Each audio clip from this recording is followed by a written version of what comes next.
नमस्कार, मैं हूं आपके साथ प्रीति और आप देख रहे हैं Bihar news. PPS public school Masaurhi की छात्रा आंचल शर्मा ने सीबीएसई माध्यमिक परीक्षा में 95% अंक लाकर अपने विद्यालय का परचम लहराया है। साथ ही अपने माता और पिता के साथ साथ अपने विद्यालय के शिक्षकों के सपनों को भी साकार किया है। आपको बता दें कि छात्रा आंचल शर्मा पढ़ लिख कर डॉक्टर बनना चाहती है। आपकी जो प्रारंभिक शिक्षा है जी, वो प्रारंभिक शिक्षा किस विद्यालय में हुई? मेरी प्रारंभिक शिक्षा इसी विद्यालय से हुई है। मैं नर्सरी से यहीं पढ़ी हूँ और 10th भी वहीं से की हूँ और 12th भी वहीं से। विद्यालय का नाम क्या है? प्रकाश पुंज पब्लिक स्कूल। तो इस वर्ष जो 12वीं की परीक्षा आई, जी, तो ये परीक्षा ऑनलाइन हुई? नहीं, जैसे नॉर्मल जैसे होते थे वही। परिणाम ऑनलाइन हुआ? जी, तो कितना परसेंट मार्क आया आपका? 95.8%। और अगर मार्क्स बताऊँ तो इंडिविजुअली तो पेंटिंग में 100 आउट ऑफ 100 और फिजिक्स में 95 एंड केमिस्ट्री में 95, इंग्लिश में 94 एंड बायो में 95।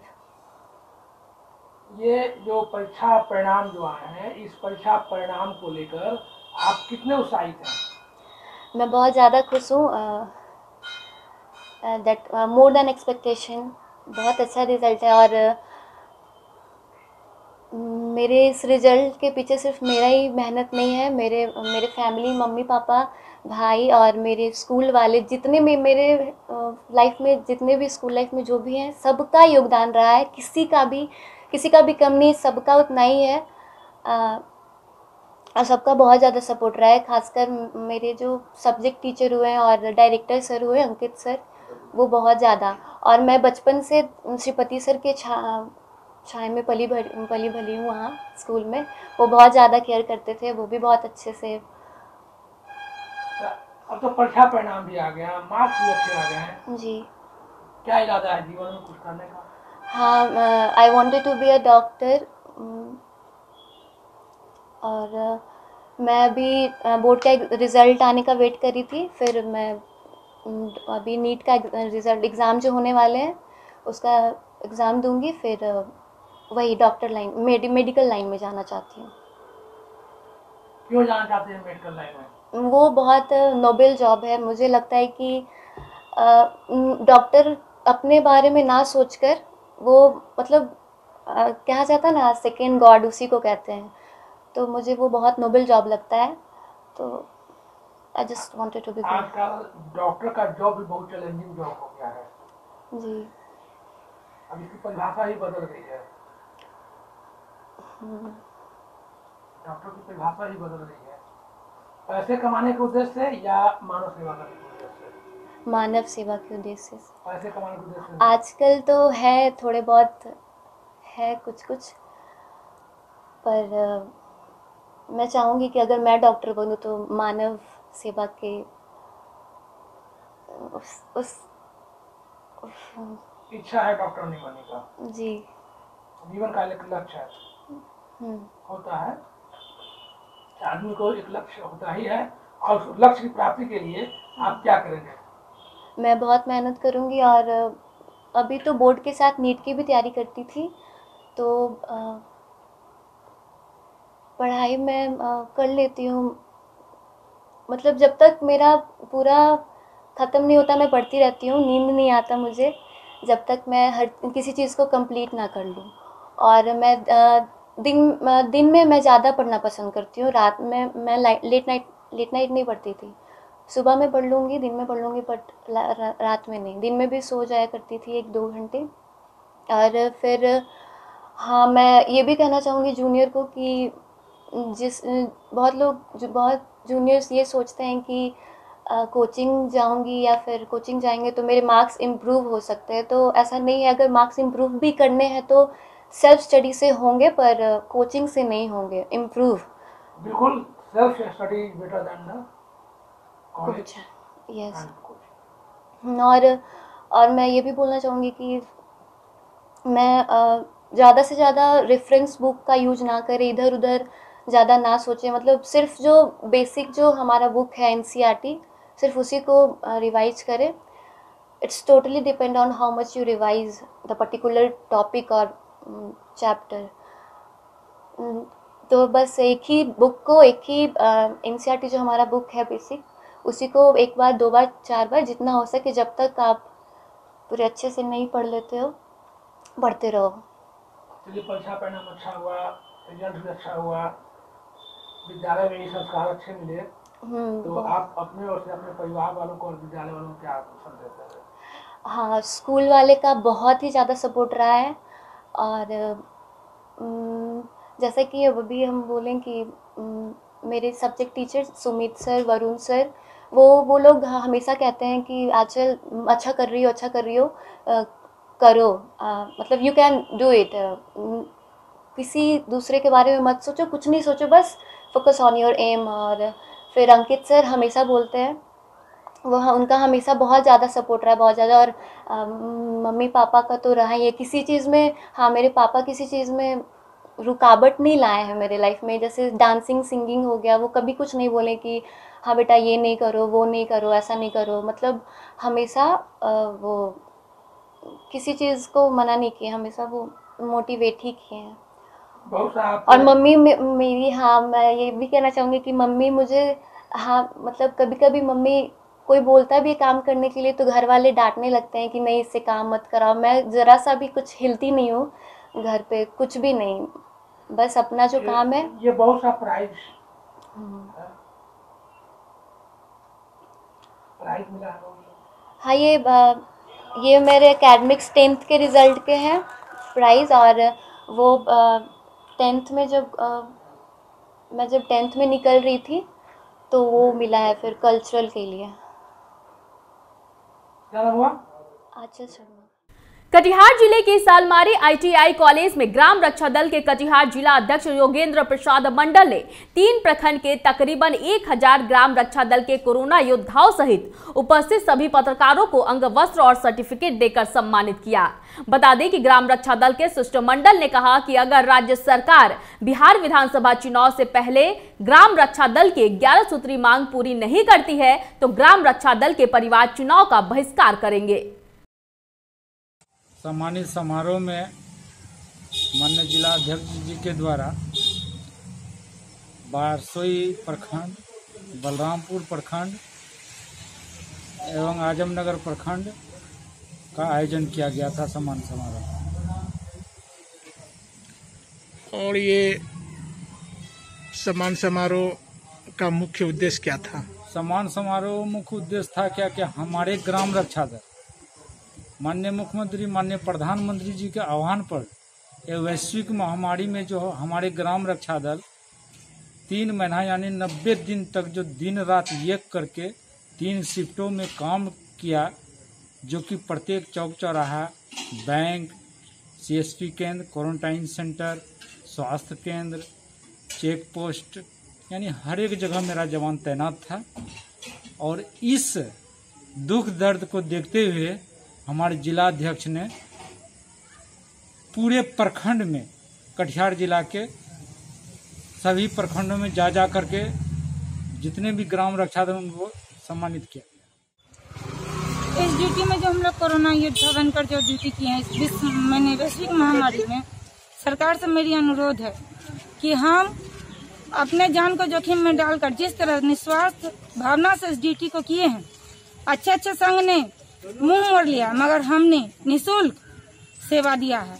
अपने खर्चे पर अपने परिवार के साथ साथ अपने ड्यूटी का भी भार संवहन किया है, तो उन्हें हमारे लिए भी सोचना चाहिए और उन्हें हमारे दल के, हमारे संघ के लिए भी मानदेय वेतन की ओर ध्यान देना चाहिए। आज का कार्यक्रम था जो 16 प्रखंड का संघ के द्वारा सम्मानित का जो निर्णय संघ लिया था, उस निर्णय में बलरामपुर प्रखंड और आजमनगर, बारसोई हम लोग बाढ़ और बरसात की वजह से 2-4-3 अस्तव्यस्त किए थे।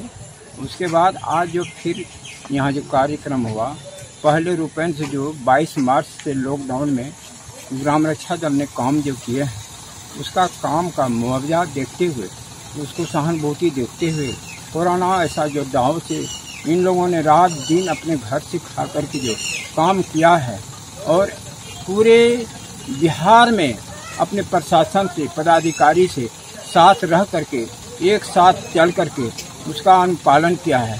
उसका संदेश सरकार तक हम लोग मैसेज पहुंचाना चाहते हैं, देना चाहते हैं और यह हमेशा ग्राम रक्षा दल को टाल बटोल की समस्या को हरकत के बाद हो जाए, नहीं तो इस चुनाव में हम लोग चुनाव का बहिष्कार करेंगे। ग्राम रक्षा दल को जो भी सरकार मानदेय देना है वह कुछ जो भी देना है हमारे ग्राम रक्षा दल को नियुक्त किया जाए और मानदेय दिया जाए। देखिए आज जो है जो ये सभी कोरोना योद्धा है ग्राम रक्षा दल, ये जो कोरोना काल हुआ और जो चल रहा है इसमें लगातार इन लोगों की सेवा जो है बहुत ज़्यादा रही है और ये अभी तक जो है सेवा बहुत ज़्यादा दी है इस कोरोना काल में, लॉकडाउन में, और हर जगह चाहे वो कहीं पे भी हो बहुत ज़्यादा सेवा दी है।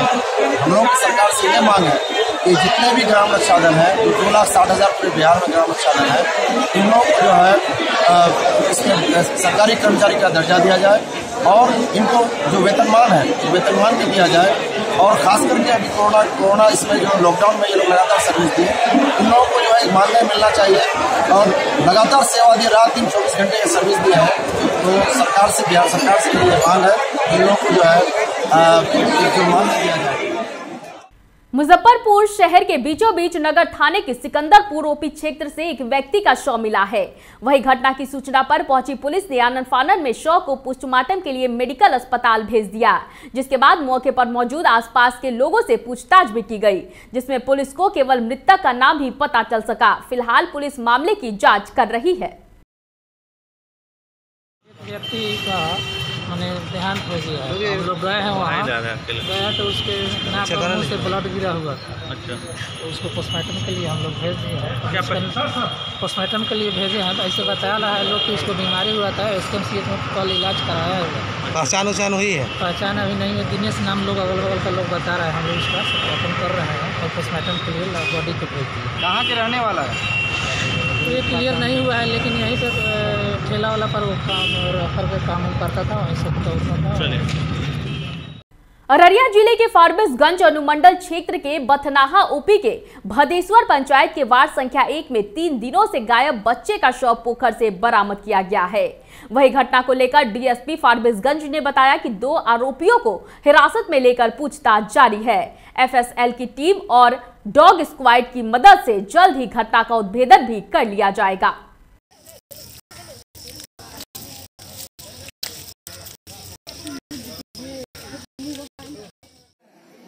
सर, ये जो घटना घटी है, जैसे कि अभी बच्चा 2 दिन से लापता था, अभी उसकी लाश मिली है, इसके बारे में कुछ जानकारी चाहिए। इसमें है कि 2 दिन से बच्चा लापता था। इसमें एक इनके दुकान पर एक जो ट्रक के ड्राइवर और खलासी थे लोग आते थे, उनको इनके द्वारा छाता के साथ दिया गया था। उसके बाद से बच्चा मिसिंग था। उन लोगों दोनों गिरफ्तारी करके पूछताछ की जा रही है और बच्चे की लाश मिली है। इसमें FSL की भी टीम आई है, डॉग स्क्वाड भी आ रहा है, आगे कार्रवाई हम लोग कर रहे हैं, जल्दी इसका उद्भेदन करेंगे। कैसे क्या हुआ? बच्ची का पिता है आप? कैसे क्या हुआ? हुआ क्या है कि भोर में आया, हमारा परिवार आया, दवाई दुकान खोला, रेडियो खोला, बउआ भी हमारा आया, चाय पिया, तो थोड़ा देर के बाद आया, चाय पिया। उस टाइम बारिश खूब हो रहा था, तो गाड़ी मंडल जो जहाँ ट्रांसफार्मर है वहाँ पर लगे था। बोला भाभी छत्ता दीजिए, लेटिंग जाए। उसका ड्राइवर बोला कि इधरे चल जाओ ना लेटिंग, बोला ना उधरे जाए। उसको दे दिया, छत्ता दे दिया। अब हमारा बच्चा उसी गुमटी में था, बैठल था, तो छत्ता उसको दिया ना, तो बच्चा हमारा रोने लगा कि मम्मी छत्ता दे, हम केना जेबे घर। तो कल के जो बाबू सब चढ़ जाते छत्ता लेके तो घूम के चले। ये लोग क्या करेंगे, गाड़ी बैठा करके एक पॉइंट पर लेके चले गए स्टेशन पर, जमा लो।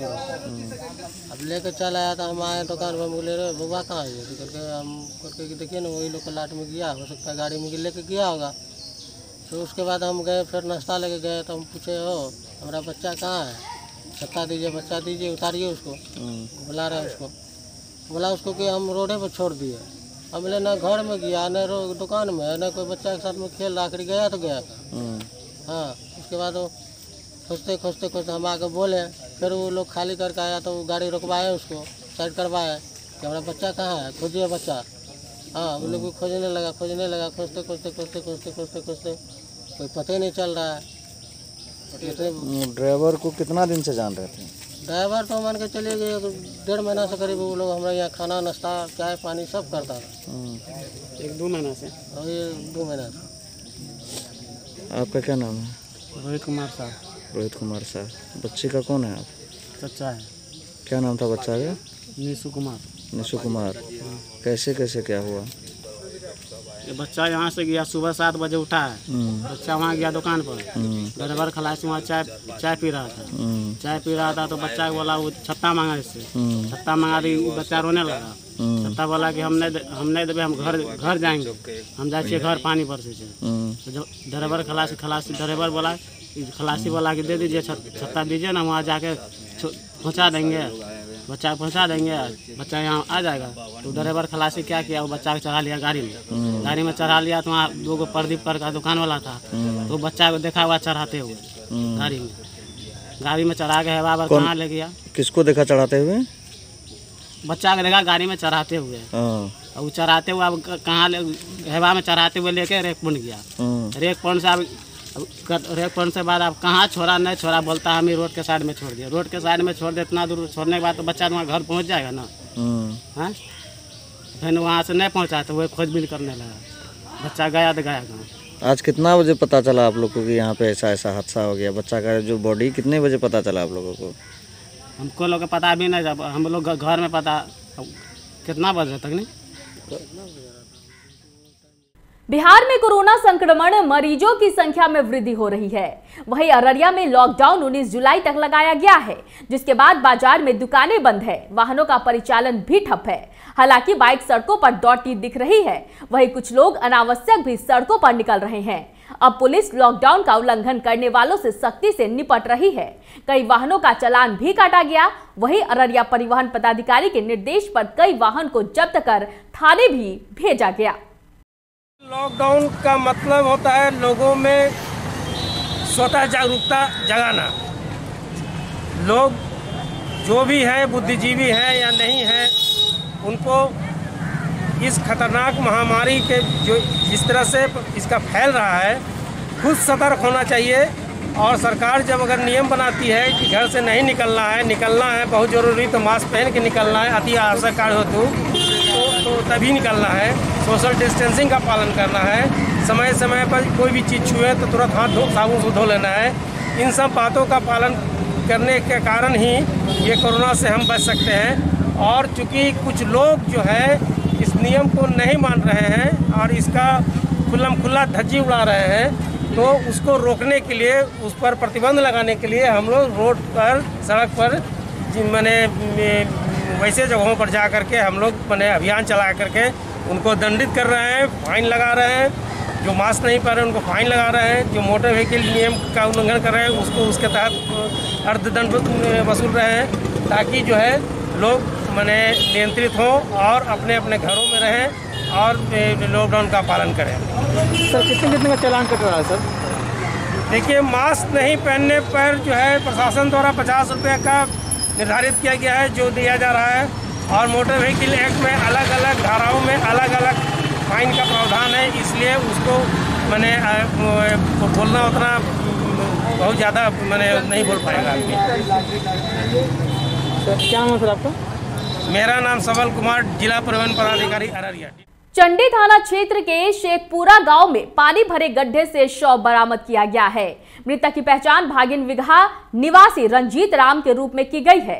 परिजनों ने बताया कि वह सोमवार की देर शाम शौच के लिए घर से बाहर निकला था, उसके बाद से ही वह लापता था। वही घटना की सूचना मिलते ही चंडी थाना पुलिस गांव पहुंचकर शव को अपने कब्जे में लेकर पोस्टमार्टम के लिए बिहार शरीफ सदर अस्पताल भेज दिया। करके शाम में हम लोग घर में इंतजार कर रहे थे, लेकिन नहीं आए तो हम लोग बहुत खोजबीन की, छानबीन किए, पता नहीं चला। सुबह में भी खोजने के लिए निकले तो नहीं पता चला, लेकिन अचानक हम लोग जा रहे थे नरसंडा की तरफ तो देखें कि शेखपुरा के सामने एक पुल है मेन लाइन में, तो वहीं पर देख के माथा उनका मैंने डेड बॉडी की तरह लगा, जना कुछ जनाया, हम लोग देखने गए तो इनका लाश मिला। सीबीएसई के 12वीं के रिजल्ट आने के बाद आचार्य सुदर्शन जी महाराज ने बच्चों को संबोधित करते हुए कहा कि 12वीं के रिजल्ट में लाखों बच्चों ने सफलता प्राप्त किया है, जिसके लिए उन्होंने सभी बच्चों को ढेर सारी शुभकामनाएं दी है। वहीं इसी के साथ ही उन्होंने कहा कि आज का दिन छात्रों के उत्सव का दिन है। बच्चे इस दिन को एंजॉय करें और अपने गोल पर ध्यान देते हुए आगे बढ़ते रहे और लगातार मेहनत कर भारत का नाम रोशन करें। आज सीबीएसई के 12वीं के छात्र छात्राओं के लिए महोत्सव का दिन है। आज सीबीएसई का रिजल्ट प्रकाशित हुआ, जिसमें लाखों बच्चों ने सफलता प्राप्त की। इसी क्रम में पटना सेंट्रल स्कूल और कृष्णा निकेतन के बच्चे और बच्चियों का भी रिजल्ट प्रकाशित हुआ। मैं बहुत ही प्रसन्न हूं कि पटना सेंट्रल स्कूल के बच्चों ने 97% अंक प्राप्त करके बड़ा यशस्वी काम किया है। वहीं कृष्णा निकेतन की छात्राओं ने कॉमर्स में 96% नंबर प्राप्त किया।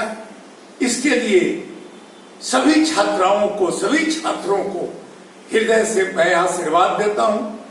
परमात्मा उनके जीवन में इसी तरह की सफलता देता रहे और वे आगे बढ़ते रहे।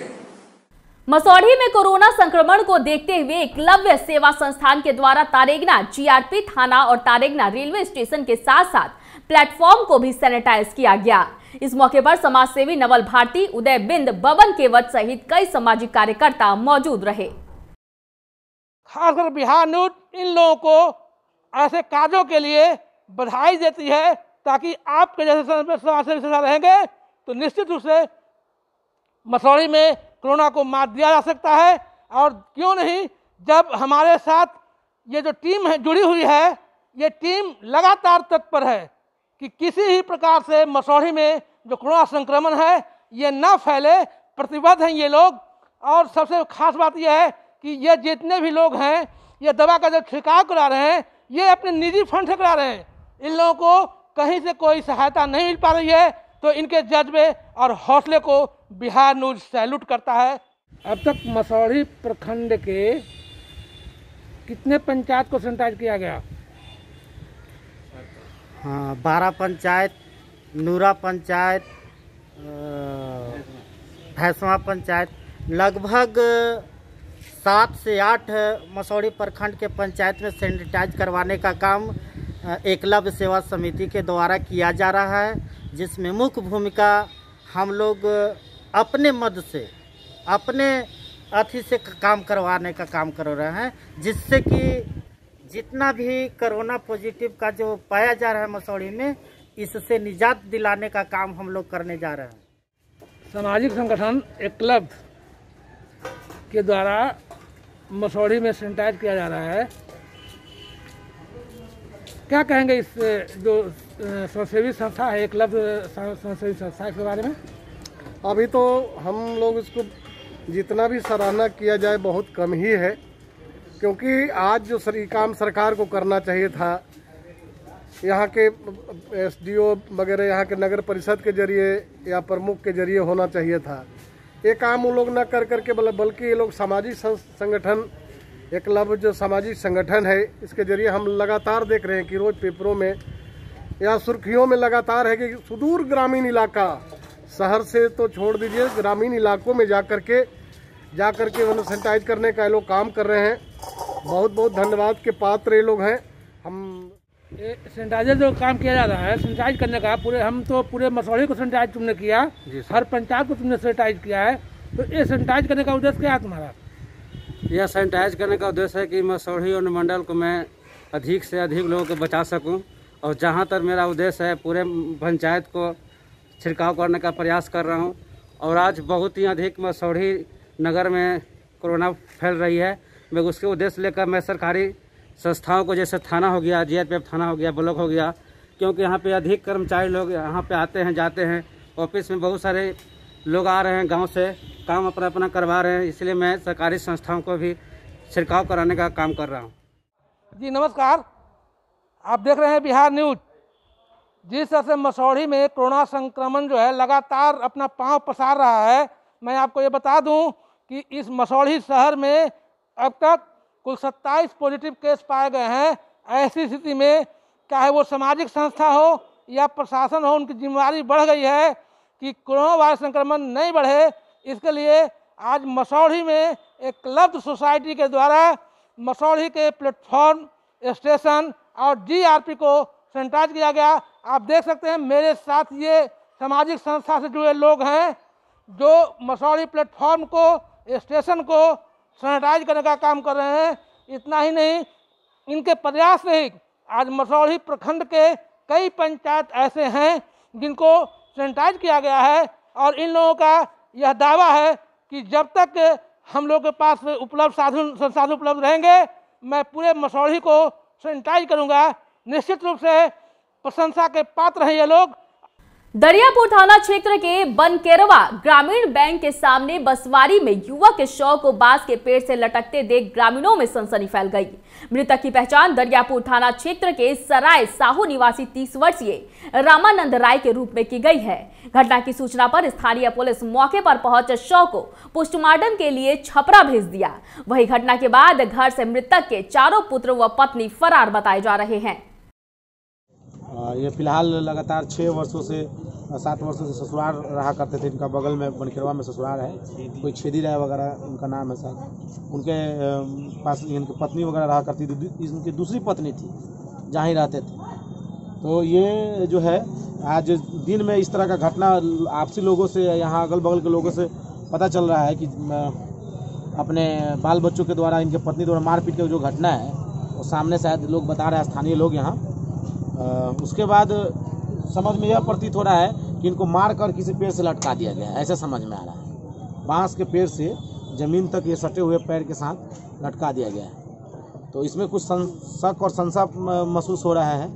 और कोई और भी कोई लड़का है जो इनके पत्नी वगैरह से कोई इंगेज है क्या, इस तरह का मैटर आ रहा है। ये तो छानबीन करने की चीज़ है। तो फिलहाल हम लोग इस चीज़ के लिए बहुत दुखी हैं, बहुत आहत हैं और इसके पीछे जो भी होगा उसका हम लोग पूर्ण रूप से सरकारी मदद से पता लगाएंगे और इसको उचित न्याय दिलवाने की कोशिश करेंगे। मोतिहारी के विभिन्न क्षेत्र में नेपाल से आई नदी पसाह, तिलावे, बंगरी, मरधर, सरिस्वा समेत सिकरहना का कहर जिले के सबसे ज्यादा बंजरिया प्रखंड को झेलना पड़ रहा है। बाढ़ की चपेट में आए बंजरिया प्रखंड क्षेत्र के गांव का दौरा नरकटिया विधायक डॉक्टर शमीम अहमद ने किया है।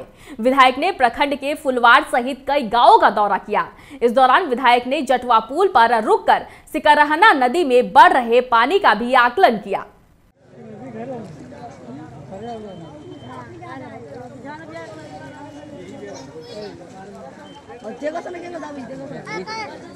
मॉर्निंग के ना कहें कुछ पैसा 10 के जे काम चलो, जैसे कि जे काम लेगा नहीं से वहाँ ले पैसा वो संभाले हैं। तब से लगातार बाढ़ यहाँ आते रहते, कितना परेशानी से लोग जिंदगी बसर करते हैं। और फिर उसके बाद अभी बाढ़ लगभग पहुँचने की तैयारी में है। सारे लोग में दहशत बना हुआ है कि कितना भयावह बाढ़ रहेगी। 2017 में जब बाढ़ आई तो हम लोग बोट पर और सारे जगह जा करके भैया पहुँचाया गया। लेकिन अब की बार उससे भी अच्छे ढंग से अगर व्यवस्था सरकार नहीं करती कि 2017 में हम लोगों ने देखा था कि उसमें बहुत तरह के धांधली हुई थी।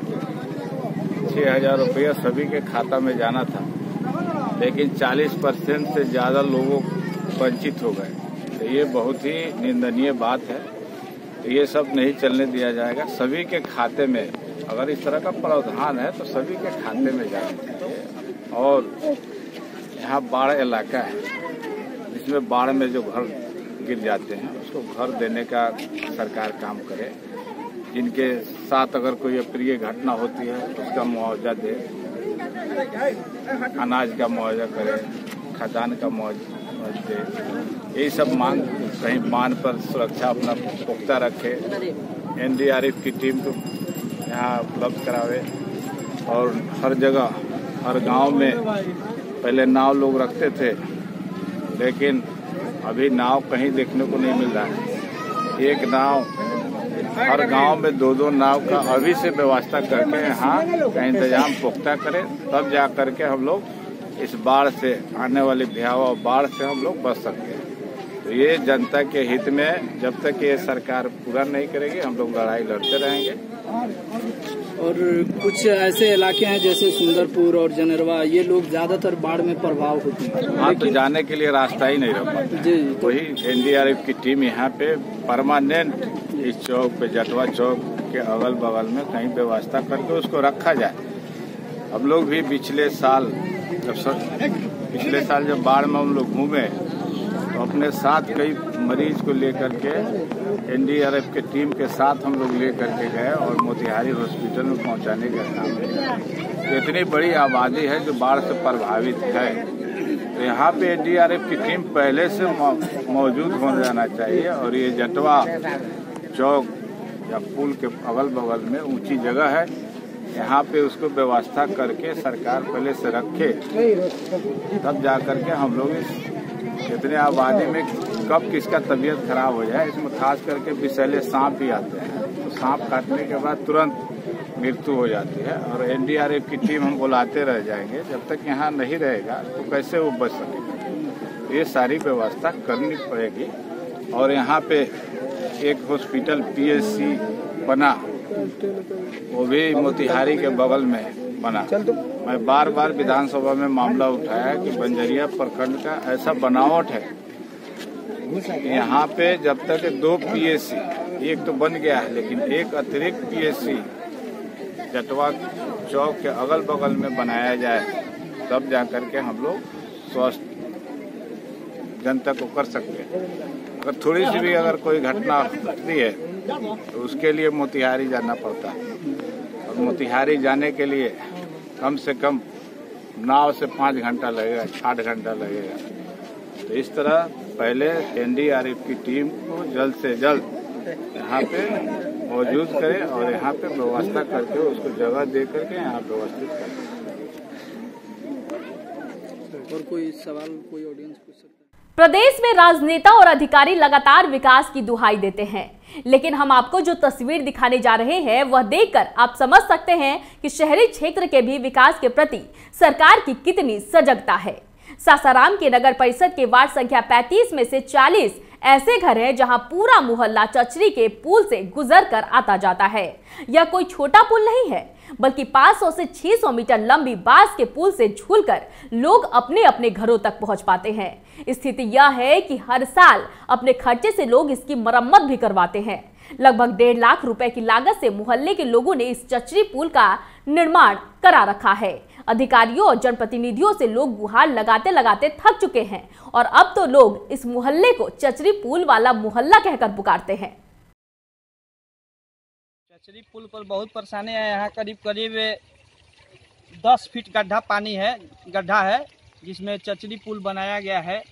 यहाँ पे लोगों को बहुत आने में परेशानी होता है। 1 लाख रुपया लगा के कम से कम ये चचरी पुल बनाया गया है।